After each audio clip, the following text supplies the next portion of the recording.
Hello. Hello. Hi. Hello. All right. Good day. How are you? Good. How are you? I'm okay. How are you? Pretty good. Oh, Pretty good. You're going to talk into a mic? Just talk. Talk.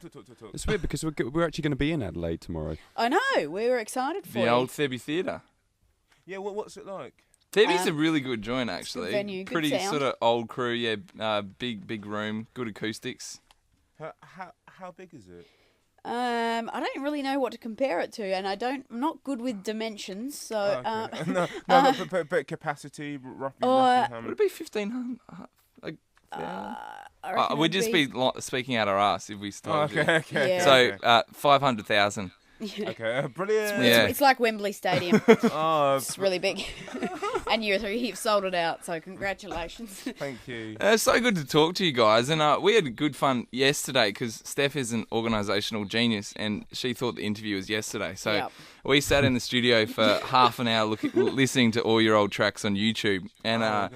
and it was good. You learned a lot, Steph. I Got did, to really yeah. properly introduce you to Block Party and I was some of the pumped. tunes, and it was like really cool. Like because I've been a fan of you guys for a while, looking and listening to your music in a big lot, and some of the cool remixes that have floated around. Who's your favourite person or group that has done a remix of one of your tracks? There've been quite a few. This year we had Hervé do a remix of what was it? Was it Mercury? It was Mercury, the first single from Under Yeah, Records. yeah. I like that one. Yeah. What about you, Kelly? My favourite remix that we had was the Mystery Jets cover of Pioneers that I liked because they kind of did a reinterpretation of that song and they kind of made it their own, and I thought it was really awesome. Do you ever hear a remix and it just sounds so good you think, oh, why didn't we look at adding that aspect to the song? Or? No, not really. No? That's good. They're shit compared to you lot. No. Only kidding. Just because it's like with remixes, I enjoy listening to them for sure. But but I can see that they're not it's not really attached to what it is that we've done. It's someone else's interpretation of what you do. So I don't. Then occasionally you hear things that make you question what you've done, but generally I kind of listen to them with a kind of detachment, really.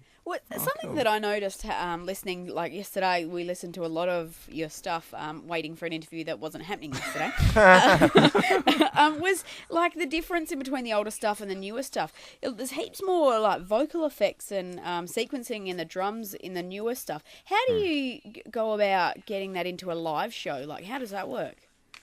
Well, I think we've always been the kind of band who haven't, who haven't necessarily sought to recreate our records, in their entirety when we perform live. So there's definitely an element of reinterpretation as far as that goes. I mean, and obviously we can't do the vocal gymnastics because that would require having maybe a choir or something. Or a really good singer.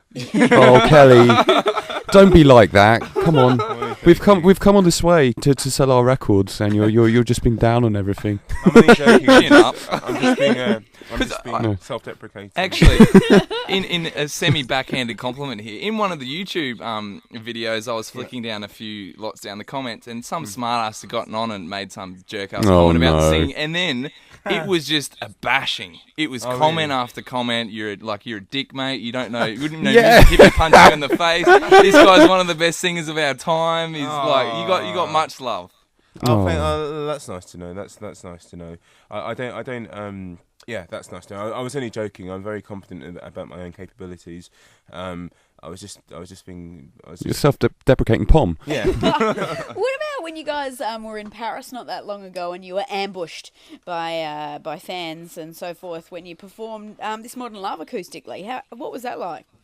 Yeah, Matt, what was that like? I don't know. I didn't go outside. Like, for some reason, we were in this bar and this band came in and they were performing like acoustic guitars and kind of live percussion. They were just walking around, parading around the bar, and they were being followed by a camera crew. Kind of like the Arcade Fire or something. Yeah, it was like the Arcade Fire to the power of the Arcade Fire, and they then went back outside, and then Kelly and Russell just followed them out and took their instruments and started playing, even though no one asked them to. Yeah, we said this is how it's done. Give that to me, and we did it. But no, yeah, it was alright. It was. I was a bit hoarse because we just done the show and you were a bit hepped up in goofballs as well, weren't you? Yeah, I was totally pranging out. But you know, that said, I think it was an incendiary kind of epoch-defining performance. Nice. So. Epoch-defining? Wow. Do you, obviously using words like that, your vocabulary is quite wide. Do you ever try and whack in big words in your day-to-day, like, you know, is there a word of the day you're trying to use today, or was that it just then?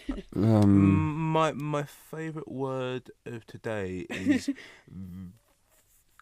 vaginissimus. Is that as rude as it sounds? What the hell does that mean? It's the liquid that like. Oh no! But you know, let's stop now. Joe, can you just say what was the word one more time? I want to use this one and impress someone. That's great. We're going to Schoolies Festival tonight. Mike will be using this a lot. Oh dear. Oh god, where does it go from here? Fantastic. Do you, obviously, you guys are quite self-deprecating and have a sense of humour, which is good to see because lots of people don't. What's some crazy stuff you guys get up to when you're on tour? You spend so much time with each other. What's some of the best stuff you've seen? There was that time that we played Soggy Biscuit. There was that time we played Soggy. There was that. Sometimes we like to go around with needles full of heroin and like try and inject each other. Like, when you know, when the other is not looking, you know.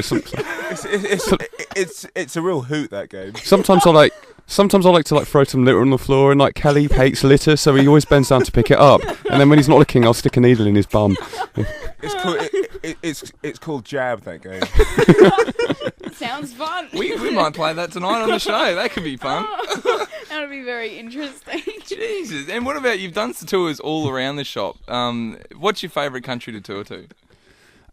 Actually, we're not saying this because we're here, but we do love coming to Australia. Yeah, and that is the truth. And it's definitely amazing to be able to do a proper tour here finally. You know, after like 4 years or whatnot. So yeah, it's always a real pleasure being here. But I don't know. We all like different places. Like Russell really likes Japan. Because he likes computers and toilets that talk to him. Yeah.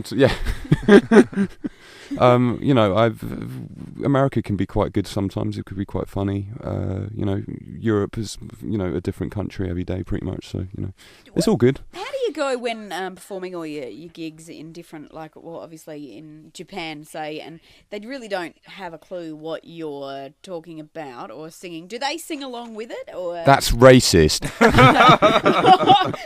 Sorry. No, I was joking. It half is. Let's just like brush over that. Now I want to take this interview back and get a bit of the filth back. We were listening to Talons, and we listened to the proper version. Then we had to listen to the acoustic version, and one bit particularly stuck out. We were sitting both not really concentrating all that much, and then we both looked at each other and go, "Did they just say what they think we said?" Slut. Yeah, would you know the bit we're referring to there? Yeah, I know. Yeah, that part was a bit of it was just something that I spontaneously came out of me whilst we were recording the vocal, and I think in the next 2 or 3 seconds when I start singing the chorus afterwards, I start laughing, and they kept it and they kept it in. You were playing Jab, weren't you? Well, so yeah, so everything was gone a bit screwy, which led to a bit of verbal vaginissimus. Drippy. Okay. I'm all right. Okay. Well, thank you. Let's get these guys off. They're disgusting. Repulsive. It's terrible. Thank you so much Thanks, for guys. having a Thank chat you. with us. Thurby No Theatre worries. the 23rd, so make sure you're there. We're really pumped to come see you guys. Cheers, guys. Thanks very much. Take care. See you later.